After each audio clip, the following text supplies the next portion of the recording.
Good morning students, welcome back to your video lecture sessions. कैसे हैं आप सब? हम लोग बात कर रहे हैं आज चैप्टर नंबर 5। हम कंटिन्यू कर रहे हैं स्टैंडर्ड 7th का हीट। हमने पिछले वीडियो में इफ़ेक्ट्स ऑफ हीट पढ़ना स्टार्ट किया था कि भाई हीट जैसे जैसे बढ़ती है तो टेम्परेचर बढ़ता है, हीट अगर हम बढ़ाते हैं तो चीज़ें एक्सपांड भी होती है।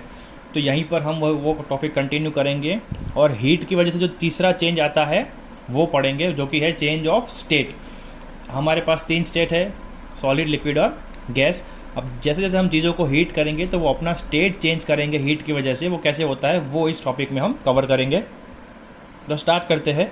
Heat causes changes of state. जब भी हम किसी चीज़ को गर्म करते हैं तो उसका स्टेट चेंज हो जाएगा। कैसे? तो when we heat a solid it melts, when we heat a liquid it इवापरेट्स।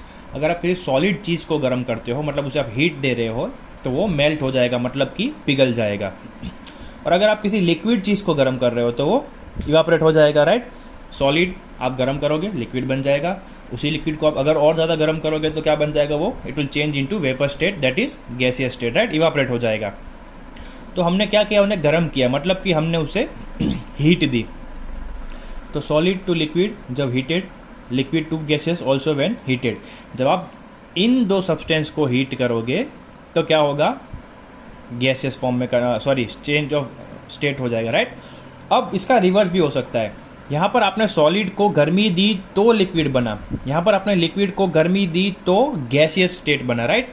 अब इसका उल्टा कर देंगे तो क्या होगा? The reverse also happens when we take out the heat the state changes again. अब आप इसका उल्टा भी कर सकते हो। इसको आपने गर्मी दी तो लिक्विड बना, तो इसमें से आप गर्मी निकाल दो तो वापस से क्या बन जाएगा? सॉलिड बन जाएगा। इसको आपने हीट दिया तो वो गैसियस बना, अब इसमें से गैसियस में से आप हीट निकाल दो तो वापस से क्या बन जाएगा? वो लिक्विड बन जाएगा। यही तो हमने पढ़ा है कंडेंसेशन और लिक्विफिकेशन में, राइट, जो आगे हमने पढ़ लिया है।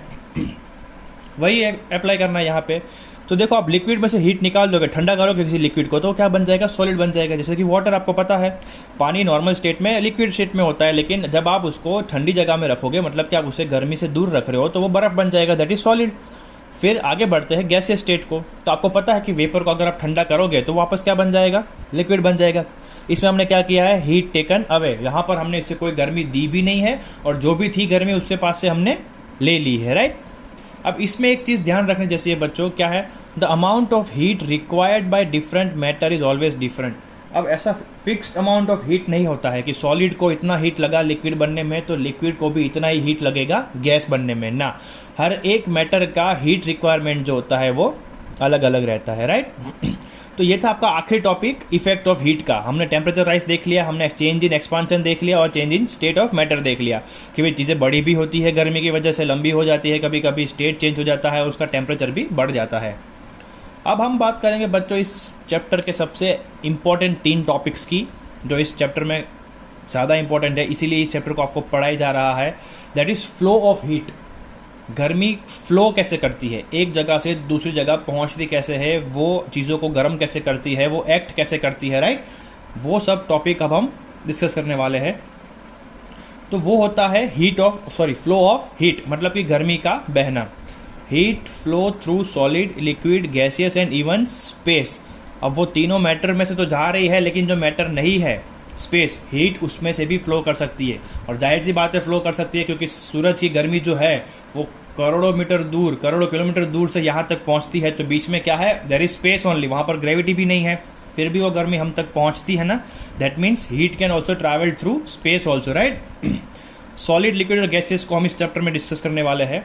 It travels differently through different matters. अब सॉलिड में है तो अलग पैटर्न से फ्लो करेगी, लिक्विड में है तो अलग तरीके से फ्लो करेगी, गैस सब्सटेंस में है तो अलग तरीके से फ्लो करेगी। मतलब उसका फ्लो करने का पैटर्न या फिर उसका जो पाथ होता है उसका ट्रैवल का, वो हर एक मैटर में अलग अलग रहेगा, राइट। और उसको अलग अलग स्टेट में से निकलने के बाद उसको अलग अलग नाम दिया गया है। जैसे अगर किसी सॉलिड में से निकलती है तो उसे कंडक्शन बोलेंगे, लिक्विड या फिर एयर में से है तो कन्वेक्शन बोलेंगे, स्पेस में से है तो उसे हम रेडिएशन बोलेंगे। जो हम सारे इस चैप्टर में कवर करने वाले हैं इस 3 इंपॉर्टेंट टॉपिक्स में। अलग अलग मैटर में से निकलेगी अलग अलग फॉर्म में, तो उसके अलग अलग नाम है। Also it travels in different forms, namely conduction, इसका मतलब heat of flow of heat होता है, convection same flow of heat, radiation flow of heat. तो ये तीनों चीज़ है एक ही, जो हीट फ्लो करती है उसी को डिस्क्राइब करते हैं। तो तीनों अलग अलग क्यों है वही हमें पढ़ना है। तो हमारा पहला टॉपिक स्टार्ट करते हैं कंडक्शन। तो कंडक्शन क्या होता है वो देख लेते हैं बच्चों। The flow of heat in solid things is called conduction. Generally solid चीज़ों में जो हीट फ्लो होता है उसे क्या बोलेंगे, कंडक्शन बोलेंगे। सॉलिड चीज़ें मतलब कैसी, तो मेटल की चीज़ें जैसे कि आपके घर के बर्तन, आपने किचन में कुछ गर्म करने के लिए रखा है और उसमें स्टील का चम्मच रख दिया है, राइट, बड़ा सा स्टील का चम्मच रख दिया है और आप उसे हिला रहे हैं और आप किसी और काम में लग गए और चमचा उसी चीज़ के अंदर रखा है, राइट। एक तपेले के अंदर आप कुछ चीज़ गर्म कर रहे हो और वो स्टील का चम्मच जो है वो आपने उसी गर्म चीज़ के अंदर छोड़ दिया है। उसका हैंडल ऑब्वियसली बाहर है बट आपने उसे अंदर छोड़ दिया है। अब आप 5-10 मिनट के बाद आते हो और जैसे ही वो चम्मच पकड़ते हो तो आपको चम्मच का एंड जो कि गर्म नहीं हो रहा था, आपने उसको उल्टा नहीं रखा था, फिर भी उसका जो एंड था वो गर्म हो गया। जिसे आप हिला रहे थे आगे के पार्ट से वो तो अंदर ही होगा, तो वो तो गर्म है ही, बट जो पकड़ने का हैंडल होता है अगर स्टील का है, अगर एल्यूमिनियम का है, तो वो आपको गर्म लगेगा। क्यों? क्योंकि वो हीट का फ्लो हुआ है। वो जो नीचे का पार्ट है जिसे आप हिला रहे हो वहाँ से हीट फ्लो होके कहाँ तक पहुँच गई, आपके हैंडल तक पहुँच गई, राइट, चम्मच के। तो ये हो गया कंडक्शन, मतलब कि फ्लो ऑफ हीट मेटल के अंदर। इसको एक और तरीके से मैं आप बता सकते हो कि the travel of heat from hot end to cold end is called conduction. अब आप चम्मच में से हिला रहे हो, राइट, तो ये नीचे वाला पार्ट जो होता है वो गैस जो तपेली के अंदर है तो वो गर्म होगा, बट ये जो हैंडल है वो अगर गर्म हो जाए इसका मतलब क्या हुआ कि हॉट एंड जो नीचे का था उससे कोल्ड एंड मतलब कि ऊपर के हैंडल तक वो पहुंच गया, right. This is called conduction. उसके लिए आपको एक फिगर 5.9 की एक्टिविटी दी हुई है। उसमें क्या किया है उन्होंने, एक स्केल को बांध दिया है और उसके ऊपर मोम से अलग अलग डिस्टेंस पे क्या कर दिया है, मैचस्टिक जो होती है बाकस, उसकी तीलियों को चिपका दिया है। अब एक साइड से उसको गर्म कर रहे हैं और दूसरी साइड जो है वो फिक्स है, राइट, दो पत्थर के बीच में रख दिया है। तो जैसे जैसे टाइम बढ़ेगा और वो सिरा गर्म होता जाएगा तो धीरे धीरे एक एक करके क्या हो जाएगा, वो वैक्स से आपने जो चिपकाई थी मैच स्टिक की स्टिक्स तीलियाँ वो गिरने लगेगी।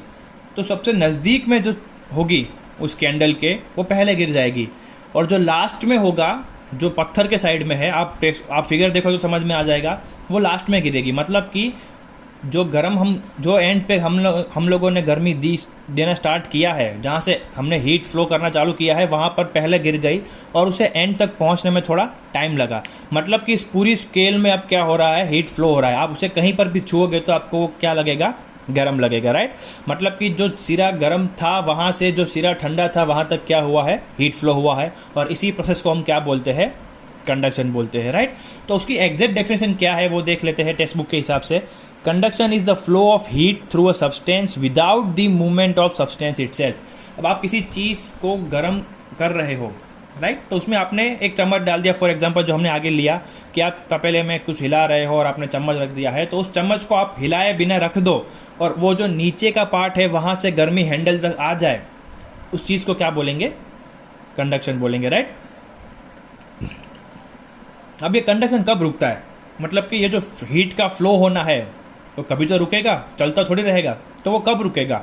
तो the flow of heat in conduction stops when the temperature of two bodies is same.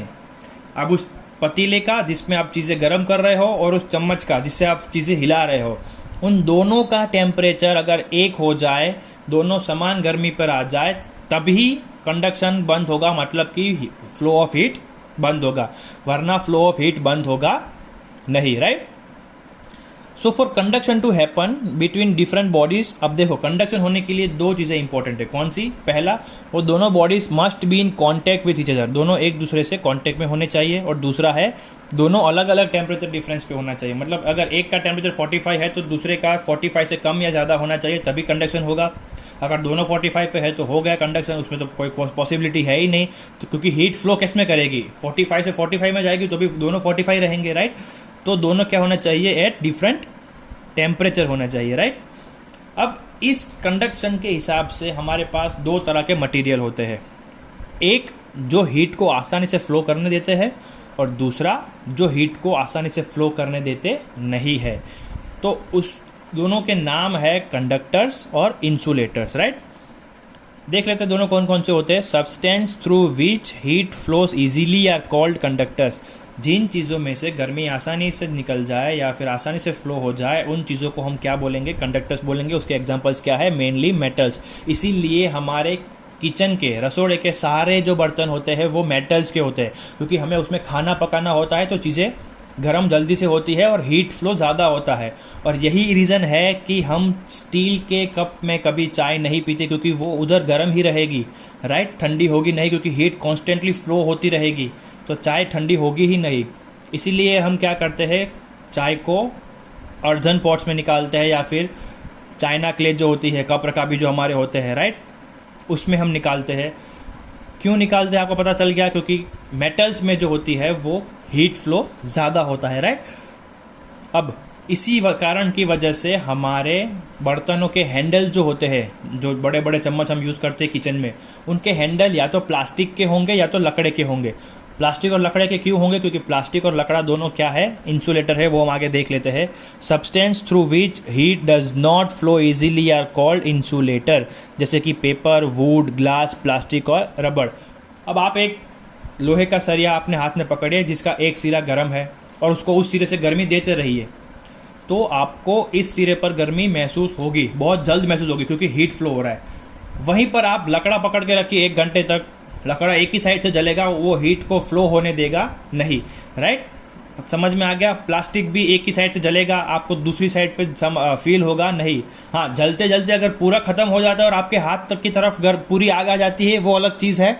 But मैं बोल रहा हूँ कि अगर आपने किसी बड़े से प्लास्टिक को पकड़ा है या फिर बड़े से वुड को पकड़ा है और उसका एक एंड जल रहा है, तो आपको दूसरे एंड पर उसकी हीट महसूस होगी नहीं, अनलेस एंड अनटिल कि वो पूरा लकड़ा जलकर आपके हाथ तक आ जाए। बट जो हमने स्टील और चम्मच की बात की थी मेटल्स के, वो अगर आप गर्म तपेले के अंदर रख भी दोगे तो आपको 2 मिनट या 3 मिनट बाद पूरा का पूरा जो है वो चम्मच क्या लगेगा? आपको गर्म लगेगा, राइट? मतलब कि उसमें से हीट फ्लो हो रही है। तो जो चीज़ें आसानी से हीट फ्लो करने दे उसे क्या बोलेंगे? हम कंडक्टर्स बोलेंगे। और जो चीज़ें आसानी से हीट फ्लो ना होने दे उन्हें क्या बोलेंगे? हम इंसुलेटर्स बोलेंगे। इंसुलेटर्स के एग्जांपल कौन से हैं? पेपर, वुड, ग्लास, प्लास्टिक और रबड़। और कंडक्टर्स के कौन कौन से एग्जांपल है? तो मेनली मेटल्स, राइट। अब इसके बाद हम आगे का टॉपिक नेक्स्ट वीडियो में डिस्कस करेंगे, जो कि है आपका कन्वेक्शन, जो ज़्यादा इंपॉर्टेंट है, राइट।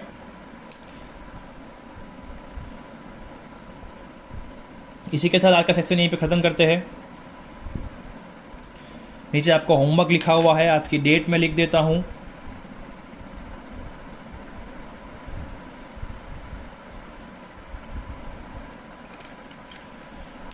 आपका क्वेश्चंस मैं पढ़ देता हूँ आपके लिए। Explain change of state in matter due to heat. जो अभी आपने पहला टॉपिक जो लिया था, वीडियो स्टार्ट किया कि चेंज ऑफ मैटर भी होता है, तो आपको PDF में से लिखना है पेज नंबर 40 फर्स्ट पैराग्राफ। तो वो आपको फिगर के ऊपर का पैराग्राफ लिखना है, फिगर के नीचे का पैराग्राफ लिखने की ज़रूरत नहीं है। और आपको फिगर भी ड्रॉ करना है एज लेबल्ड, राइट। 3 बाउल दिए हैं, चेंज ऑफ मैटर दिखाई दे रहा है, रेड एरो से हीट दिखाई दे रही है, ब्लू एरो से कूल दिखाई दे रहा है। वो आपको सब कुछ अच्छे से ड्रॉ करना है, लेबल करना है, तभी पता चलेगा कि गर्मी की वजह से चेंज ऑफ मैटर कैसे होता है, राइट। दूसरा है explain conduction with an activity. ये जो कंडक्शन हमने देखा था वो आपको एक्टिविटी के साथ दिखाना है। तो आपको पहले क्या करना है? एक्टिविटी लिखनी है जो फिगर 5.9 के ऊपर है। यहाँ पर एक फिगर है आपकी PDF में, जब आप देखोगे तो यहाँ पर स्केल ड्रॉ की हुई है, यहाँ पर मैचस्टिक लगाई हुई है, और यहाँ पर एक एक्टिविटी का पैराग्राफ है। आपको वो पैराग्राफ लिखना है और वो आपको एक्टिविटी ड्रॉ करनी है, राइट। तीसरा है डिफाइन कंडक्शन, जो कि बहुत ही आसान है। ये जो ब्लैक लाइन में लिखा है वही आपको लिखना है। आपको टेक्स्ट बुक में भी यही सेम चीज़ मिल जाएगी PDF में से। अगर ये हैंडराइटिंग समझ में ना आए तो आप PDF रेफर कर सकते हो, दोनों सेम ही लिखा है। सिर्फ आपको डेफिनेशन लिखनी है और कुछ नहीं करना है। चौथा है define conductors and insulators with examples. तो ये जो कंडक्टर्स की 2 लाइन है वो लिखनी है और उसका एग्जांपल लिखना है। जो इंसुलेटर की 2 लाइन है वो लिखनी है और आपको एग्जांपल लिखने हैं। ये भी मैं आपको सजेस्ट करूंगा कि आप PDF में से देखो, क्योंकि उसमें ब्लैक कलर की लाइन में उसकी एग्जैक्ट डेफिनेशन दी हुई है। तो आप वहीं से लिख लो डेफिनेशन, और एग्जाम्पल भी आप वहीं से देख लेना, राइट। यहीं पर आज का सेशन ख़त्म करते हैं। मिलेंगे अगले वीडियो में नए टॉपिक के साथ। तब तक होमवर्क करते रहिए, होमवर्क मुझे भेजते रहिए, PDF में पढ़ते रहिए, घर के अंदर रहिए। Stay home, stay safe. मिलते हैं अगले वीडियो में, तब तक गुड बाय।